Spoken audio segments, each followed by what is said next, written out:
Bismillahirrahmanirrahim. Assalamualaikum warahmatullahi wabarakatuh. Alhamdulillah wassalatu wassalamu ala Rasulillah wa ala alihi wa sahbihi wa wala. Surah An-Nasr. Jadi An-Nasr itu dari kata nasara yang suruh. Artinya menolong. Nah, dalam surah An-Nasr ini ada kata Nasrullah. Artinya pertolongan Allah. Kita semua membutuhkan pertolongan Allah. Maka kalau sudah Allah menolong, pasti menang. Makanya kata An-Nasr seringkali diidentikan dengan kemenangan. Jadi orang Arab mengatakan Ja'an Nasr, Ja'an Nasr, artinya datang kemenangan. Maksudnya datang pertolongan Allah. Nah, kalau sudah Allah menolong, pasti menang. Nah, dalam surah An-Nasr ini oleh Allah Subhanahu wa taala dihubungkan dengan kata Al-Fath. Idza jaa nasrullahi wal fath. Maksudnya dibukanya kota Mekah dari kata fatah yaftahu. Kata Al-Fathu juga artinya kemenangan. Jadi kalau Nasrullah pertolongan Allah, kata Al-Fathu kemenangan. Tapi maksudnya di situ dibukanya kota Mekah sesuai dengan peristiwa yang terjadi. Namun bisa berlaku umum.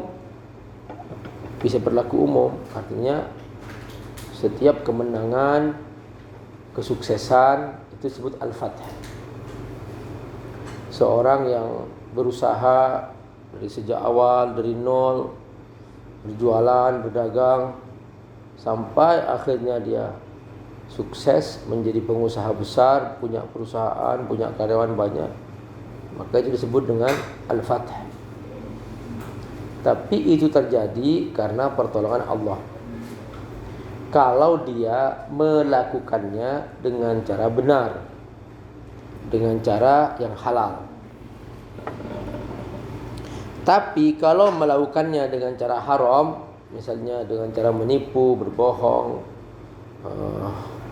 kotor mainnya, keji dan seterusnya, maka itu bukan kemenangan. Itu bukan Al-Fath. Itu namanya kezaliman. Jadi Al-Fathu itu adalah kesuksesan atau kemenangan yang dicapai dengan cara halal, seperti yang Allah perintahkan. Makanya dalam surah An-Nasr kita menemukan kata Nasrullah disebutkan lebih dahulu sebelum kata Al-Fath. Idza jaa nasrullahi wal fath. Artinya bahwa syarat untuk mendapatkan Al-Fath kita harus mencapai Nasrullah. Kalau tidak ada Nasrullah, kita tidak akan mencapai Al-Fath. Maksudnya supaya kita sukses, kita harus mendapatkan pertolongan Allah. Maka kalau kita menyadari ini, kita sadar ini bahwa aku sukses karena pertolongan Allah, aku berhasil karena pertolongan Allah, maka kita tidak akan sombong. Mengapa banyak orang sombong? Mengapa banyak orang zalim ketika dia sukses? Karena dia pertama dalam mencapainya tidak dengan cara yang baik. Dia melakukannya dengan cara-cara zalim, dengan cara-cara haram, cara menipu, cara berbohong, maka akhirnya menimbulkan kesombongan. Nah, kenapa kok bisa menang Pak Ustadz? Itu namanya istidraj. Sanastadrijuhum min haitsu la ya'lamun. Jadi kalau ada orang berhasil tapi dengan cara haram, itu namanya istidraj. Kata Allah, wa umli lahum inna kaidi matin. Biarkan aku sengaja, aku mudahkan Aku ulur, yuk terus. Aku ulur sengaja. Tapi itu termasuk tipu dayaku, inna kaidi matin, kata Allah. Jangan dikira Allah tidak tahu. Famahilil kafirina amhilhum ruwaida. Sengaja oleh Allah ditangguhkan orang-orang yang tidak beriman itu. Mereka dimudahkan usahanya, dimudahkan untuk mencapai tujuan-tujuan mereka. Itu semua adalah istidraj.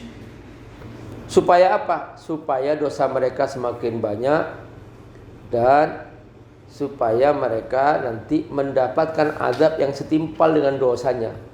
Jadi memang sengaja Allah siapkan azab begini nih, azabnya setinggi ini, dosanya masih begini nih. Allah mudahkan, ayo mencapai lagi, ayo lagi, tambah lagi itu, sampai akhirnya dosanya seimbang, baru Allah azab. Itu namanya istidraj. Jadi jangan heran kalau ada orang berbuat zalim tapi dia kok dimudahkan oleh Allah. Itu bukan karena sukses, tapi itu karena istidraj. Tapi orang-orang yang mentaati Allah, kalau dia mencapai kemenangan, itu benar-benar nasrullah. Idza jaa nasrullahi wal fath.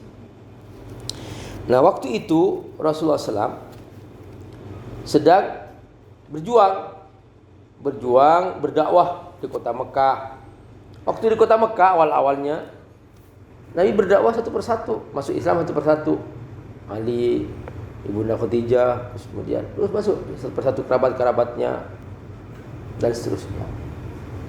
Hijrah ke Madinah semakin kuat. Terjadi perang Badar, perang Uhud, terus perang-perang yang lain, sampai akhirnya dibuka kota Mekah.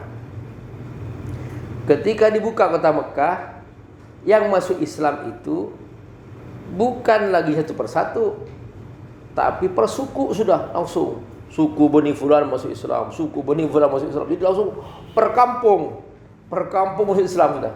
Nah, ini yang kata Allah, pada saat dibuka kemenangan, maka orang berbondong-bondong masuk Islam itu bukan satu persatu, tapi per suku. Wa ra'aitan nasa yadkhuluna fi dinillahi afwaja. Jadi orang-orang sudah masuk Islam berbondong-bondong per suku.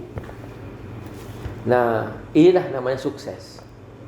Misalnya nih, kamu belajar dagang, tadinya jualan satu-satu, kamu nge-share satu-satu, beli, alhamdulillah senang, kamu beli, alhamdulillah. Tapi begitu kamu sukses, tiba kamu ngirim per kontainer sudah, nggak ngirim per bungkus, nggak, tadinya per bungkus kirim, tapi lama kelamaan kan, kalau kamu sabar, kamu sukses. Jadi nanti ngirimnya per kontainer. Nah, ini namanya wa ra'aitan nasa yadkhuluna fi dinillahi afwaja.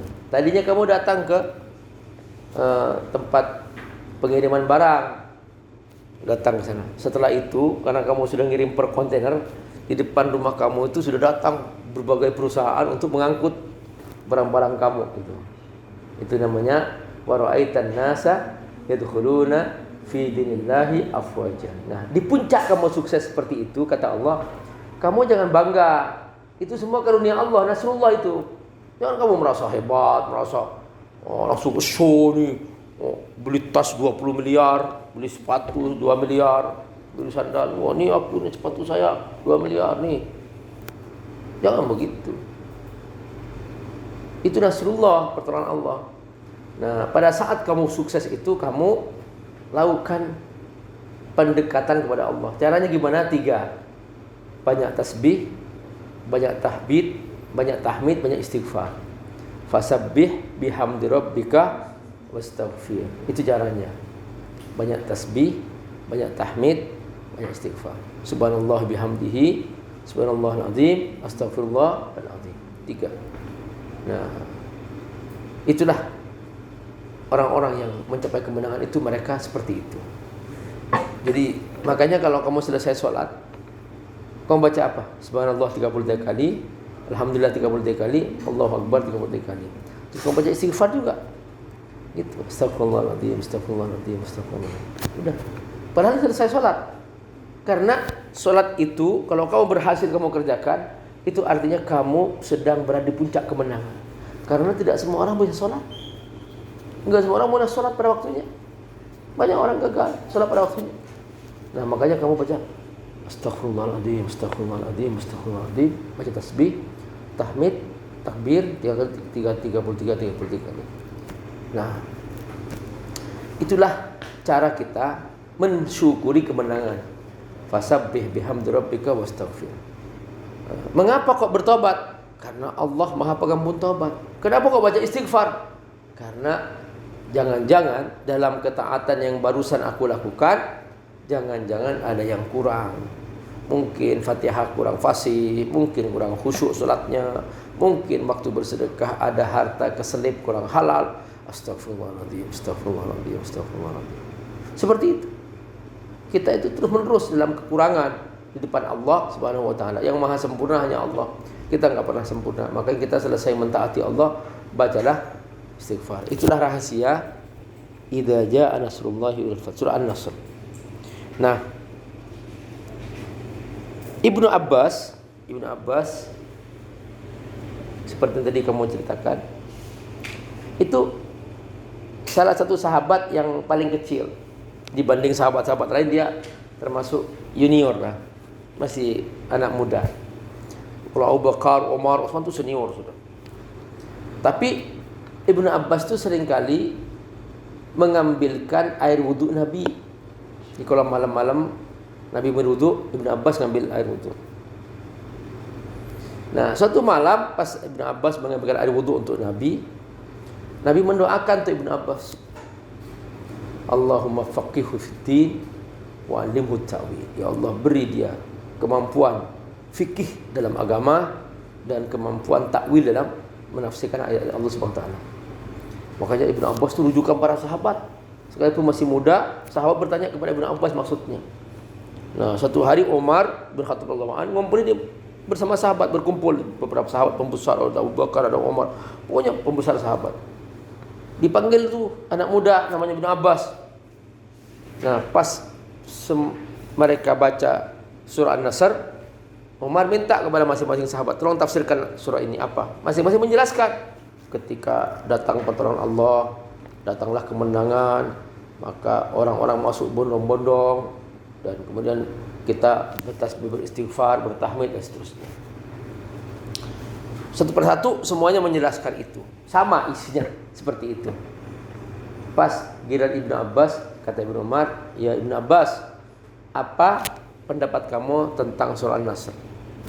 Ibnu Abbas dengan kemampuan takwilnya, tafsirnya menjelaskan bahwa hadza ajalu Rasulillahi sallallahu alaihi wasallam. Surah An-Nasr ini adalah merupakan ajal Rasulullah sallallahu alaihi wasallam, pemberitahuan bahwa Muhammad, tugas kamu sudah selesai.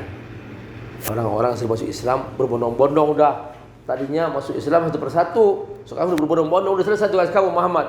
Terus apa artinya? Ya sudah, siap-siap kamu akan meninggalkan dunia ini. Setelah itu Nabi Muhammad SAW dicabut oleh Allah SWT. Nah, itu namanya takwil. Jadi penafsirannya dalam sekali. Nah, itu tentang rahasia surah An-Nasr. Mudah-mudahan Allah menguatkan kita. Dan menarik sekali susunannya. Surah An-Nasr terletak setelah surah apa? Al-Kafirun. Surah Al-Kafirun itu sikap bertauhid kepada Allah. Qul ya ayyuhal kafirun la a'budu ma ta'budun wala antum a'buduna ma a'budu wala ana a'budu ma a'badtum wala antum a'buduna ma a'budu lakum dinukum waliyadin. Sikap tegas, bukan keras, tegas. Beda ya. Keras dan tegas. Ya. Kalau keras kan enggak bagus. Itu. Ini apa hukumnya Pak Ustaz? Haram. Tegas. Enggak harus enggak. Dia enggak keras, tapi tegas, haram. Tapi ada orang tidak teriak tapi lembek. Apa hukumnya Ustaz? Halal, padahal itu haram gitu. Nah, itu namanya sudah tegas, sudah keras tapi enggak tegas. Jadi kita harus jelas, haram haram, halal halal. Nah, jadi kita nih Al-Kafirun mengajarkan tegas, bukan keras. Aku punya agama, kamu punya agama. Lakum dinukum waliyadin. Ini tauhid. Nah, setelah itu surah An-Nasr, artinya kemenangan. Apa artinya? Kamu tidak akan pernah mencapai kemenangan kalau kamu lemah tauhid kamu. Jadi untuk mencapai kemenangan kamu harus kuatkan apa? Tauhid kamu. Nah itu. Nah setelah surah An-Nasr ada surah Al-Lahab. Apa itu? Profil seorang atau profil keluarga ahli neraka. Abu Lahab dan istrinya itu satu keluarga masuk neraka, kompak, suami istri. Nah artinya apa? Bahwa setelah kau mencapai kemenangan, kamu jangan ikut-ikutan orang seperti ini. Karena kalau di puncak kemenangan kamu akan terlena untuk mencari figur-figur. Nah, figur ahli neraka seperti ini jangan kamu tiru. Nah, itu. Ini tauhid, ini kemenangan, nah ini contoh ahli neraka. Artinya apa? Kalau kamu tidak menjaga tauhid, tidak akan menang. Kalau kamu tidak akan menang, kamu akan menjadi ahli neraka. Kalau kamu bersama tauhid, kamu akan menang. Kalau kamu menang, kamu akan masuk surga. Nah, jadi itulah dia. Kamu akan selamat dari pribadi seperti ini, yaitu pribadi ahli neraka. Mudah-mudahan kita semua insya Allah dijaga oleh Allah. Allah barik fikum. Assalamualaikum warahmatullahi wabarakatuh.